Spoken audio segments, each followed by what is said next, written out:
Hi there, welcome back to the Cory Doctorow podcast. I'm in London and at my desk, and that must mean it's one of the rare days when I get some work done. It's been a busy season for me, and it's getting busier. I've had a great last week, though. I was in Paris for the ACM Web Science Conference. I caught Vince Cerf's keynote and then gave a keynote of my own about digital rights management, computer science, and regulation. And this Wednesday coming, I'm headed to the Republica conference in Berlin, so I may see you there. There's a lot of people who turn up at that one. And then the following Monday, I'm doing the Sense About Science lecture in London. We also got a chance to travel as a family to Disneyland Paris, which unfortunately was not nearly so nice. If you're thinking about a Disney trip, that's really not the one to take. They have a complex ownership arrangement that means that they don't directly manage the park, Disney, that is. And so there's a lot of layers of indirection, and it results in a place that's very, very expensive, very dirty. People are very rude, including the staff, like as in not just sort of snooty and Parisian, but actually shouting abuse at people for no particular reason. And not us, just randomly, you'd see cast members just screaming abuse at guests. Lots of indoor smoking at eye height, in kids' eye height, in small enclosed spaces. Just generally, it's not what you think of when you think of a Disney trip, unfortunately. So give that one a miss. Stick to the other Disney parks. There's lots of them, and they're all much better than that. Speaking of Disney parks, here goes more of the read aloud of Down and Out in the Magic Kingdom. This is Chapter 6. Lying on my hotel bed, mesmerized by the lazy turns of the ceiling fan, I pondered the possibility that I was nuts. It wasn't unheard of even in the days of the Bitchin' Society, and even though there were cures, they weren't pleasant. I was once married to a crazy person. We were both about 70, and I was living for nothing but joy. Her name was Ziya, and I called her Zed. We met in orbit, where I'd gone to experience the famed low-gravity Sybarites. Getting staggering drunk is not much fun at 1G, but at 10 to the neg 8, it's a blast. You don't stagger, you bounce. And when you're bouncing in a sphere full of other bouncing, happy, boisterous, naked people, things get deeply fun. I was bouncing around inside a clear sphere that was about a mile in diameter, filled with smaller spheres in which one could procure bulbs of fruity, deadly concoctions. Musical instruments littered the sphere's floor, and if you knew how to play, you'd snag one, tether it to you, and start playing. Others would pick up their own axes and jam along. The tunes varied from terrible to awful, but they were always energetic. I had been working on my third symphony on and off, and whenever I thought I had a nice bit nailed, I'd spend some time in the sphere playing it. Sometimes, the strangers who jammed in gave me new and interesting lines of inquiry, and that was good. Even when they didn't, playing an instrument was a fast track to intriguing an interesting naked stranger. Which is how we met. She snagged a piano and pounded out barrelhouse runs in quirky time as I carried the main thread of the movement on a cello. At first it was irritating, but after a short while I came to a dawning comprehension of what she was doing to my music, and it was really good. I'm a sucker for musicians. We brought the session to a crashing stop, me bowing furiously as spheres of perspiration beaded on my body and floated gracefully into the hydrotopic recyclers, she beating on the 88 like they were the perp that killed her partner. I collapsed dramatically as the last note crashed through the bubble. The singles, couples, and groups stopped in mid-flight coitus to applaud. She took a bow, untethered herself from the Steinway, and headed for the hatch. I coiled my legs up and did a fast burn through the sphere, desperate to reach the hatch before she did. I caught her as she was leaving. "Hey," I said, "that was great. I'm Julius. How are you doing?" She reached out with both hands and squeezed my nose and my unit simultaneously. Not hard, you understand, but playfully. "Honk," she said, and squirmed through the hatch while I gaped at my burgeoning chub-on. I chased after her. "Wait," I called as she tumbled through the spoke of the station towards the gravity. She had a pianist body, re-engineered arms and hands that stretched for impossible lengths, and she used them with a space hand's grace, vaulting herself forward at speed. I bumbled after her as best as I could on my freshman space legs, but by the time I reached the half-G rim of the station, she was gone. I didn't find her again until the next movement was done, and I went to the bubble to try it out on an oboe. I was just getting warmed up when she passed through the hatch and tied off to the piano. This time, I clamped the oboe under my arm and bopped over to her before moistening the reed and blowing. I hovered over the piano's top, looking her in the eye as we jammed. Her mood that day was 4/4 time and 1/4/5 progressions in a feel that swung around from blues to rock to folk, teasing at the edge of my own melodies. She noodled at me, I noodled back at her, and her eyes crinkled charmingly whenever I managed a smidge of tuneful wit. She was almost completely flat-chested and covered in a fine red downy fur like a chipmunk. It was a jaunter style, suited to the climate-controlled, soft-edged life in space. 50 years later, I was dating Lil, another redhead, but Zed was my first. I played and played, entranced by the fluidity of her movements at the keyboard, her comical moos of concentration when picking out a particularly kicky little riff. When I got tired, I took it to a slow bridge, or gave her a solo. I was going to make this last as long as I could. Meanwhile, I maneuvered myself between her and the hatch. When I blew the last note, I was wrung out as a washcloth, but I summoned the energy to zip over to the hatch and block it. She calmly untied and floated over to me. I looked into her eyes, silvered, slanted cat eyes, eyes that I'd been staring into all afternoon, and watched the smile that started at their corners and spread right down to her long, elegant toes. She looked back at me then, at length, and grabbed a hold of my joint again. "You'll do," she said, and led me to her sleeping quarters across the station. We didn't sleep. Ziya had been an early network engineer for the geosync broadband constellations that went up at the cusp of the world's ascent into bitchinry. She'd been exposed to a lot of hard rads and low G, and had become generally pretty transhuman as time went by, upgrading with a bewildering array of third-party enhancement. A vestigial tail, eyes that saw through most of the RF spectrum, her arms, her fur, dog-leg reversible knee joints, and a completely mechanical spine that wasn't prone to any of the absolutely inane bullshit that plagues the rest of us, like lower back pain, intrascapular inflammation, sciatica, and slipped discs. I thought I lived for fun, but I didn't have anything on Zed. She only talked when honking and whistling and grabbing and kissing wouldn't do, and routinely slapped upgrades into herself on the basis of any whim that crossed her mind, like when she resolved to do a spacewalk bare-skinned and spent the afternoon getting tin-plated and iron-lunged. I fell in love with her 100 times a day, wanted to strangle her twice as often. She stayed on her spacewalk for a couple of days, floating around the bubble, making crazy faces at its mirrored exterior. She had no way of knowing if I was inside, but she assumed that I was watching. Or maybe she didn't, and she was making faces for anyone's benefit.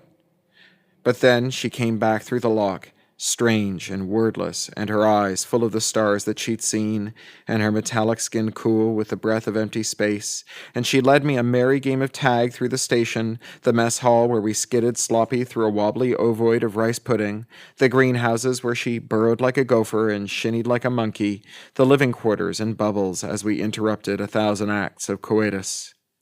You'd have thought that we'd have followed it up with an act of our own, and truth be told, that was certainly my expectation when we started the game I came to think of as the steeplechase. But we never did. Halfway through, I'd lose track of carnal urges and return to a state of childlike innocence, living only for the thrill of the chase and the giggly feeling I got whenever she found some new, even more outrageous corner to turn. I think we became legendary on the station, that crazy pair that's always zipping in and zipping away like having your party crashed by two naked co-ed Marx brothers. When I asked her to marry me, to return to Earth with me, to live with me until the universe's mainspring unwound, she laughed, honked my nose and my willy, and shouted, "You'll do!" I took her home to Toronto, and we took up residence 10 stories underground, an overflow residence for the university. Our woofie wasn't so hot earthside, and the endless institutional corridors made her feel at home while affording her opportunities for mischief. But bit by bit, the mischief dwindled, and she started talking more. At first, I admit I was relieved, glad that my strange silent wife was finally acting normal, making nice with the neighbors instead of pranking them with endless honks and fanny kicks and squirt guns. We gave up the steeplechase, and she had the dog legs taken out, her fur removed, her eyes unsilvered to a hazel that was pretty, and as fathomable as the silver had been inscrutable. We wore clothes. We entertained. I started to rehearse my symphony in low woofy halls and parks with any musicians I could drum up, and she came out and didn't play, just sat to the side and smiled with a smile that never went beyond her lips. She went nuts. She shat herself. She pulled her hair. She cut herself with knives. She accused me of plotting to kill her. She set fire to the neighbors' apartments, wrapped herself in plastic sheeting, dry humped the furniture. She went nuts. She did it in broad strokes, painting the walls of our bedroom with her blood, jagging all night through rant after rant. I smiled and nodded and faced it for as long as I could. Then I grabbed her and hauled her, kicking like a mule, to the doctor's office on the second floor. She'd been dirtside for a year and nuts for a month, but it took me that long to face up to it. The doc diagnosed non-chemical dysfunction, which was by way of saying that it was her mind, not her brain, that was broken. In other words, I'd driven her nuts. You can get counseling for non-chemical dysfunction. Basically, try to talk it out. Learn to feel better about yourself. She didn't want to. She was miserable, suicidal, murderous. In the brief moments of lucidity she had under sedation, she consented to being restored from a backup that was made before we came to Toronto. I was at her side in the hospital when she woke up. I had prepared a written synopsis of the events since her last backup for her, and she read it over the next couple of days. "Julius," she said while I was making breakfast in our subterranean apartment. She sounded so serious, so fun-free, that I knew immediately that the news wouldn't be good. "Yes," I said, setting up plates of bacon and eggs, steaming cups of coffee. "I'm going to go back to space and revert to an older version." She had a shoulder bag packed, and she had traveling clothes on. "Oh, shit." "Great," I said, with forced cheerfulness, making a mental inventory of my responsibilities dirtside. "Give me a minute or two. I'll pack up. I miss space, too." She shook her head, and anger blazed in her utterly scrutable hazel eyes. "No, I'm going back to who I was before I met you." It hurt bad. I had loved the old steeplechase Zed, had loved her fun and mischief. The Zed she'd become after we wed was terrible and terrifying, but I'd stuck with her out of respect for the person she'd been. Now she was off to restore herself from a backup made before she met me. She was going to lop 18 months out of her life, start over again, revert to a saved version. Hurt? It ached like a motherfucker. I went back to the station a month later and saw her jamming in the Sphere with a guy who had 3 extra set of arms depending from his hips. He scuttled around the Sphere while she played a jig on the piano, and when her silver eyes lit on me, there wasn't a shred of recognition in them. She'd never met me. I died some, too, putting the incident out of my head and sojourning to Disney World, there to reinvent myself with a new group of friends, a new career, a new life. I never spoke of Zed again, especially not to Lil, who hardly needed me to pollute her with remembrances of my crazy exes. If I was nuts, it wasn't the kind of spectacular nuts that Zed had gone. It was a slow, seething, ugly nuts that had me alienating my friends, sabotaging my enemies, delivering my girlfriend into my best friend's arms. I decided that I would see a doctor just as soon as we'd run the rehab past the ad hoc's general meeting. I had to get my priorities straight. I pulled on last night's clothes and walked out of the monorail station in the main lobby. The platform was jammed with happy guests, bright and cheerful and ready for a day of steady, hypermediated fun. I tried to make myself attend to them as individuals, but try as I might, they kept turning into a crowd, and I had to plant my feet firmly on the platform to keep from weaving among them to the edge, the better to snag a seat. The meeting was held over the Sunshine Tree Terrace in Adventureland, just steps from where I'd been turned into a road pizza by the still unidentified assassin. The Adventureland ad hocs owed the Liberty Square crew a favor since my death had gone down on their turf, and so they had given us use of their prize meeting room, where the Florida sun streamed through the slats of the shutters, casting a hash of dust-filled shafts of light across the room. The faint sounds of the tiki drums and the spieling Jungle Cruise guides leaked through the room, a low-key ambient buzz from 2 of the park's oldest attractions. There were almost 100 ad hocs in the Liberty Square crew, almost all second-gen cast members with big, friendly smiles. They filled the room to capacity, and there was much hugging and handshaking before the meeting came to order. I was thankful that the room was too small for the de rigueur ad hoc circle of chairs, so that Lil was able to stand at a podium and command a smidge of respect. "Hi there," she said brightly. The weepy puffiness was still present around her eyes if you knew where to look for it, but she was putting on a brave face no matter what the ache. The ad hocs roared back a collective, "Hi, Lil!" and laughed at their own corny tradition. Oh, they sure were a barrel of laughs at the Magic Kingdom. "Everybody knows why we're here, right?" Lil said with a self-deprecating smile. She'd been lobbying hard for weeks after all. "Does anyone have any questions about the plans? We'd like to start executing right away." A guy with deliberately boyish, wholesome features put his arm in the air. Lil acknowledged him with a nod. "When you say right away, do you mean—" I cut in. "Tonight, after this meeting. We're on an 8-week production schedule, and the sooner we start, the sooner it'll be finished." The crowd murmured, unsettled. Lil shot me a withering look. I shrugged. Politics was not my game. Lil said, "Dawn, we're trying something new here, a really streamlined process. The good part is the process is short. In a couple months, we'll know if it's working for us. If it's not, hey, we can turn it around in a couple months too. That's why we're not spending as much time planning as we usually do. It won't take 5 years for the idea to prove out, so the risks are lower." Another cast member, a woman, apparent 40 with a round, motherly demeanor, said, "I'm all for moving fast. Lord knows our pacing hasn't always been that hot. But I'm concerned about all these new people you propose to recruit. Won't having more people slow us down when it comes to making new decisions?" "No," I thought sourly, because the people I'm bringing in aren't addicted to meetings. Lil nodded. "It's a good point, Lisa.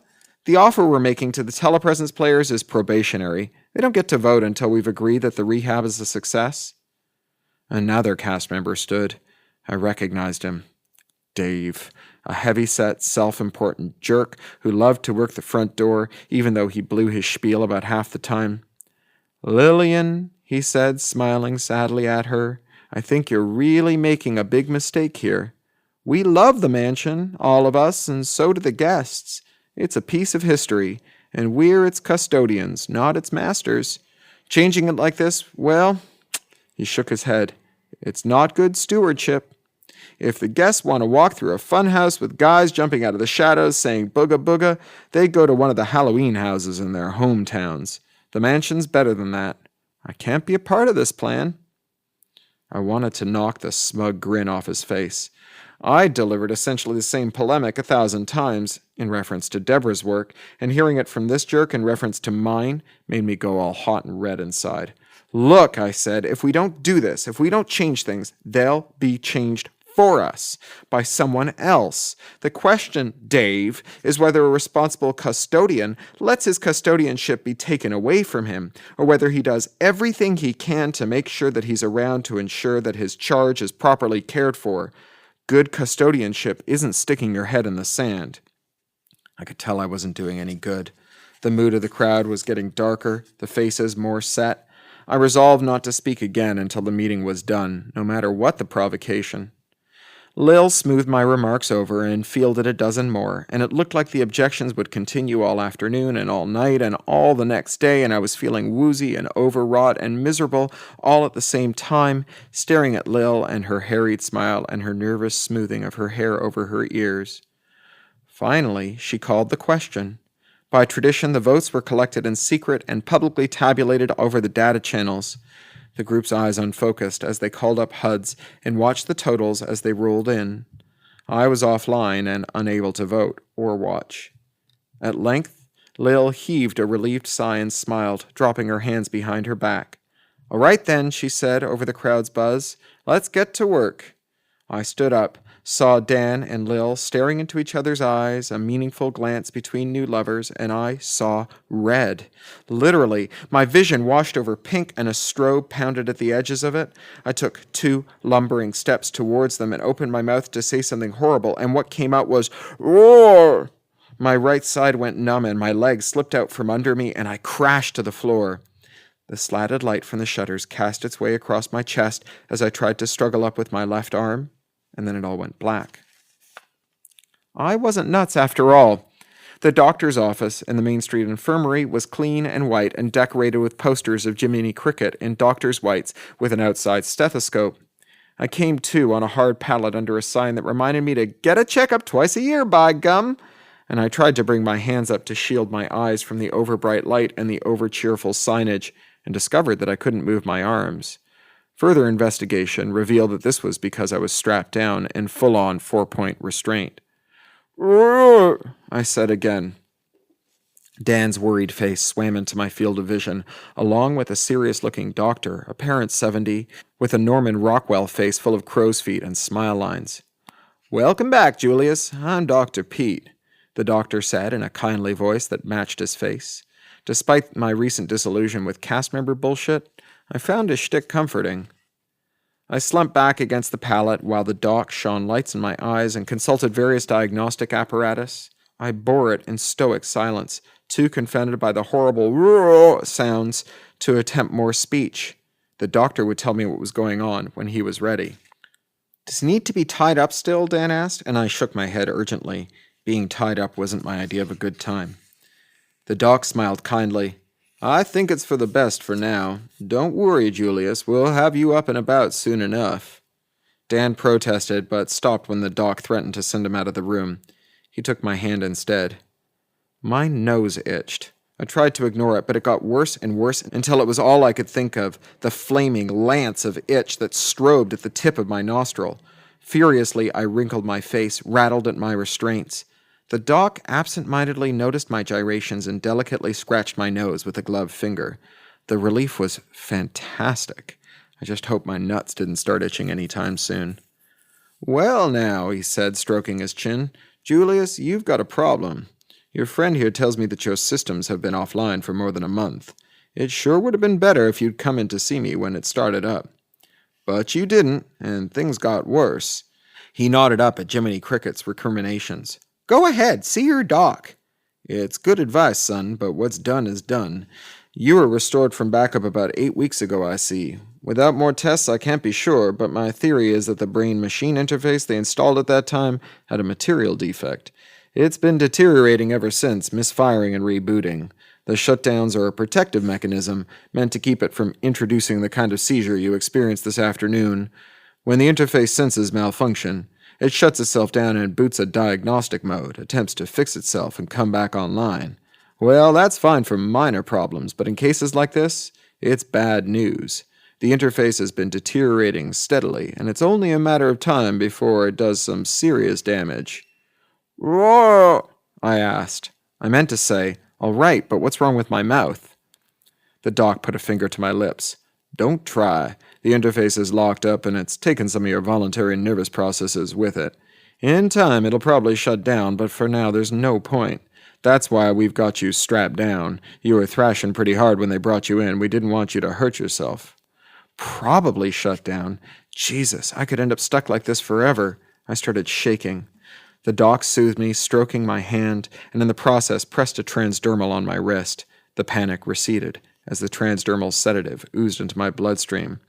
There, he said, "it's nothing permanent. We can grow you a new clone and refresh it from your last backup. Unfortunately, that backup is a few months old. If we caught it earlier, we may have been able to salvage a current backup, but given the deterioration you've displayed to date, well, there just wouldn't be any point." My heart hammered. I was going to lose 2 months. Lose it all never happened. My assassination, the new Hall of Presidents, and my shameful attempt thereon. My fights with Lil and Dan, the meeting, my plans for the rehab, all of it, good and bad, every moment flinched away. I couldn't do it. I had a rehab to finish, and I was the only one who understood how it had to be done. Without my relentless prodding, the ad hocs would surely revert to their old, safe ways. They might even leave it half done, halt the process for an interminable review, present soft belly for Deborah to savage. I wouldn't be restoring from backup. I had 2 more seizures before the interface finally gave up and shut itself down. I remember the first, a confusion of vision-occluding strobes, an uncontrollable thrashing, and the taste of copper, but the second one happened without waking me from deep unconsciousness. When I came to again in the infirmary, Dan was still there. He had a day's growth of beard and new worry lines at the corners of his newly rejuvenated eyes. The doctor came in, shaking his head. "Well now, it seems like the worst is over. I've drawn up the consent forms for the refresh, and the new clone will be ready in an hour or 2. In the meantime, I think heavy sedation is in order. Once the restore's been completed, we'll retire this body, and we'll be all finished up. Retire this body? Kill me is what it meant. No, I said. I thrilled in my restraints. My voice was back under my control. Oh, really now? The doc lost his bedside manner, let his exasperation slip through. There's nothing else for it. If you'd come to me when it all started, well, we might have had other options. You've got no one to blame but yourself. No, I repeated, not now. I won't sign.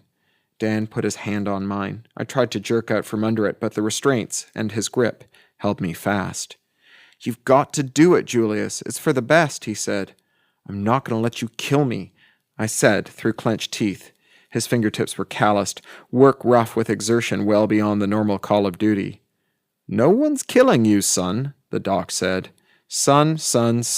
Who knew how old he was? He could be 18 for all I knew. It's just the opposite. We're saving you. If you continue like this, it will only get worse. The seizures, mental breakdown, the whole melon going soft. You don't want that. I thought of Zed's spectacular transformation into a crazy person. No, I sure don't. I don't care about the interface. Chop it out. I can't do it now. I swallowed. Later, after the rehab, 8 more weeks. The irony!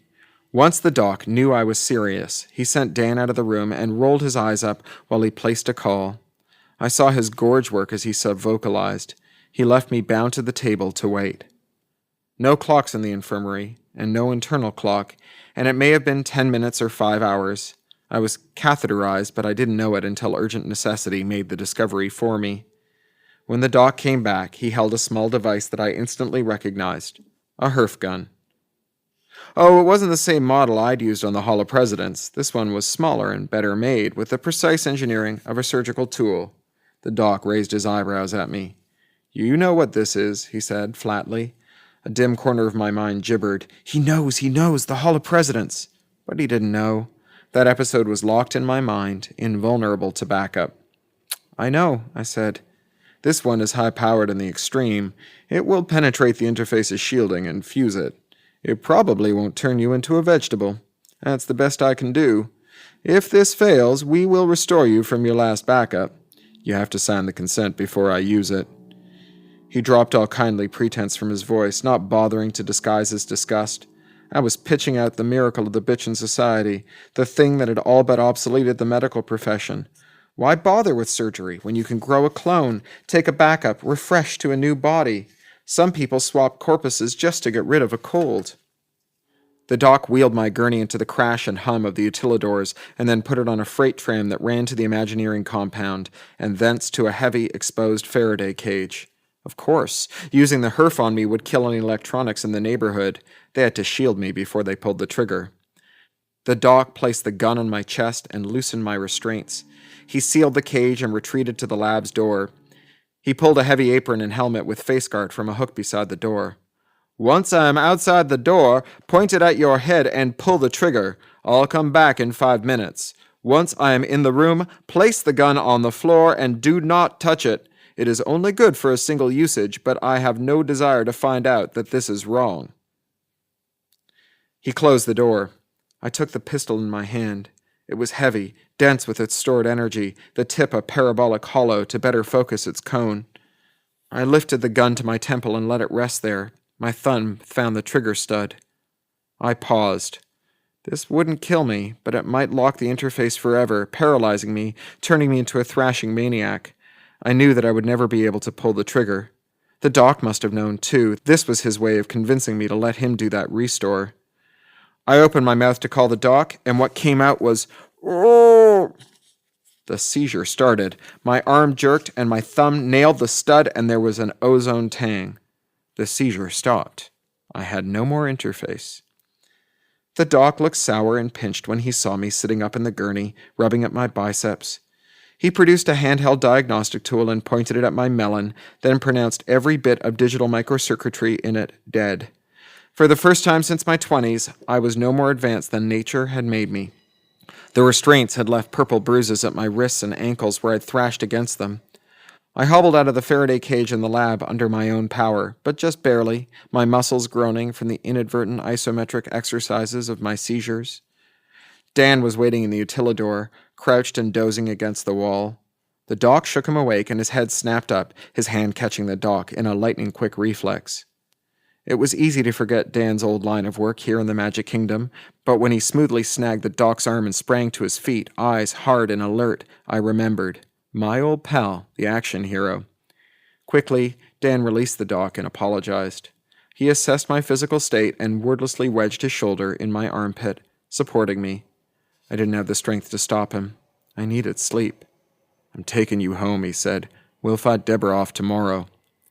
Sure, I said, and boarded the waiting tram. But we didn't go home. Dan took me back to my hotel, the Contemporary, and brought me up to my room. He keycarded the lock and stood awkwardly as I hobbled into the empty room that was my new home, as I collapsed into the bed that was mine now. With an apologetic look, he slunk away, back to Lil and the house we'd shared.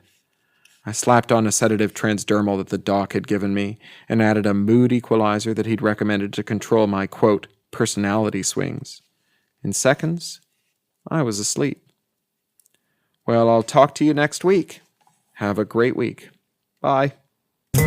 You've been listening to the Cory Doctorow podcast, licensed under Creative Commons Attribution, Non-Commercial, Share-alike US 3.0, or as Woody Guthrie put it in another context, this song is copyrighted in the US under seal of copyright 154085 for a period of 28 years, and anyone caught singing it without our permission will be a mighty good friend of ourn, because we don't give a darn.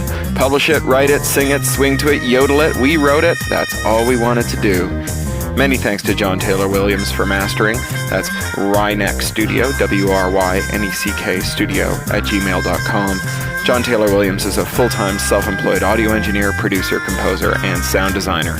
In his free time, he makes beer, jewelry, odd musical instruments, and furniture. He likes to meditate, to read, and to cook. Talk to you next week.